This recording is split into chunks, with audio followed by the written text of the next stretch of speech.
Gentleman, जैसे आप सब जानते हैं PMA 153 के इनिशियल इंटरव्यू स्टार्ट हैं। इंटरव्यू से पहले आपसे 2 एस्से लिखवाए जाते हैं, एक इंग्लिश का होता है, एक उर्दू का। अल्हम्दुलिल्लाह काफ़ी अच्छा रिजल्ट हमारा आ रहा है। पिछले कोर्स की अगर बात करूँ तो 86 स्टूडेंट थे, जिसमें से 82 ने अपने इनिशियल इंटरव्यू पास किया है।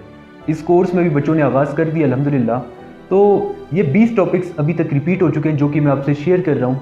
ये टॉपिक्स आपने तैयार करना है, हो सकता है यही टॉपिक आपको भी रिपीट हो जाए। तो जिसमें पहला टॉपिक रिपीट हुआ है जी, वो है जी how to improve education system of Pakistan, यानी पाकिस्तान के एजुकेशन सिस्टम को हम कैसे इम्प्रूव कर सकते हैं। आपने अपनी राय देनी है, आपको पता होना चाहिए कि इससे आप लोगों ने कैसे लिखना है, प्रॉपर मेथड आपको पता होना चाहिए। दूसरा है जी मेरा ख़ानदान, अपने ख़ानदान के बारे में आपने लिखना है। जो भी आप लिखना चाहते हैं आपको पता होना चाहिए कि इससे मैंने क्या लिखना है अपने ख़ानदान के बारे में। तीसरा टॉपिक है जी disadvantages of social media. Social media के क्या डिसएडवांटेजेस हो सकते हैं आपको पता होना चाहिए, लेकिन इससे में प्रॉपर आपने प्रॉपर इसको एक्सप्लेन करना है। टॉपिक नंबर 4 है जी importance of courage in our life, यानी करेज की क्या इंपॉर्टेंस है हमारी ज़िंदगी में। ये टॉपिक रिपीट हो चुके हैं अभी, ये भी आपने तैयार करना है। इसके बाद है जी पाकिस्तान के मौजूदा सूरत हाल, करंट सिचुएशन ऑफ पाकिस्तान। ये तो ISSB में भी आ रहा है, इनिशियल में भी आ चुका है, तो ये टॉपिक आपने तैयार करना है। नंबर 6 की अगर बात करें तो वो है जी जॉइंट फैमिली, ये भी आपको पता होना चाहिए। 7 टॉपिक है जी जो कि रिपीट हुआ है, वो है unforgettable moment of my life, यानी मेरी ज़िंदगी का अनफॉरगेटेबल मोमेंट, एक ऐसा लम्हा जिसको मैं नहीं भूल सकता। क्या हो सकता है आपको पता होगा, तो वो आपने लिखना है। नंबर 8 पे है जी अगर मैं प्राइम मिनिस्टर बना तो, अगर आप वज़ीर आज़म बनेंगे तो आप क्या करेंगे, ये आपको पता होना चाहिए। वहाँ पे आपने क्या लिखना है, इस पर क्या नहीं लिखना, ये भी आपको पता होना चाहिए। नंबर 9 पे है जी biggest regret of my life, यानी मेरी ज़िंदगी का सबसे बड़ा पछतावा, ये भी पता होना चाहिए आपको। नंबर 10 पे है क्या पाकिस्तान IMF के कर्जे के बगैर चल सकता है आगे, पता होना चाहिए। IMF के बारे में पता होना चाहिए, पाकिस्तान का जो कर्ज है उसके बारे में पता होना चाहिए। इस टॉपिक को प्रॉपर लॉजिक के साथ आपने एक्सप्लेन करना है। इसके बाद टॉपिक नंबर 11 की बात करें तो वो है जी क्या हमें तालीम के लिए मुल्क को छोड़ देना चाहिए, यानी तालीम के लिए हमें बाहर के मुल्क को जाना चाहिए, तो ये टॉपिक भी रिपीट हो चुका है। 12 में आए जी अगर मैं सिलेक्ट ना हुआ तो, अगर सेलेक्ट ना हुए तो क्या करेंगे, ये सवाल इंटरव्यू में भी पूछा जाता है, इससे में भी आए तो आपने ये तैयार करना है।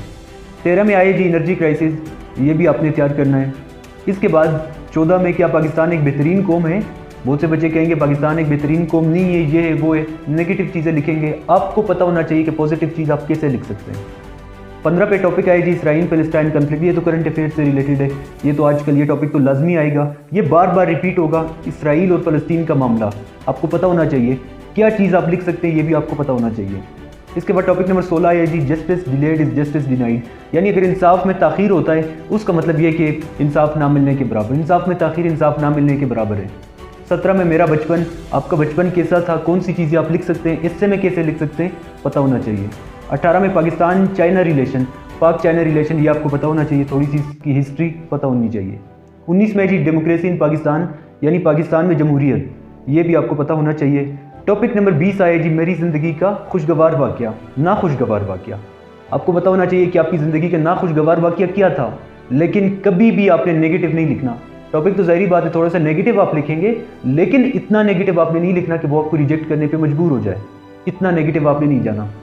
अगर मैं आपको अपने स्टूडेंट्स की बात करूं, हमारे स्टूडेंट्स और बाकी स्टूडेंट्स में क्या फ़र्क होता है। आज हफ्ता है, आज भी हमारी क्लास होगी, कल इतवार है, कल भी हमारी क्लास होगी, पूरे हफ्ते हमारी क्लास होती है। क्लास में पहले आपको 1 घंटे का लेक्चर मिलता है, सारा कुछ आपको एक्सप्लेन किया जाता है, एक एक टॉपिक।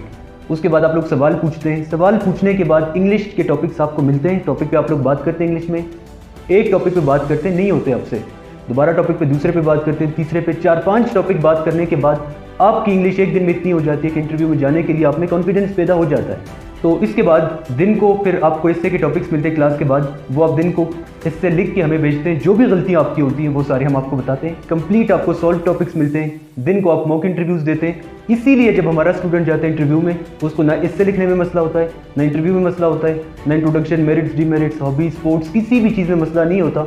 अगर आप इंटरेस्टेड हैं ऑनलाइन क्लासेस में तो ये स्क्रीन पे आपके सामने व्हाट्सएप का नंबर शो हो रही है, इसी व्हाट्सएप नंबर पे आप हमसे रब्ता कर सकते हैं।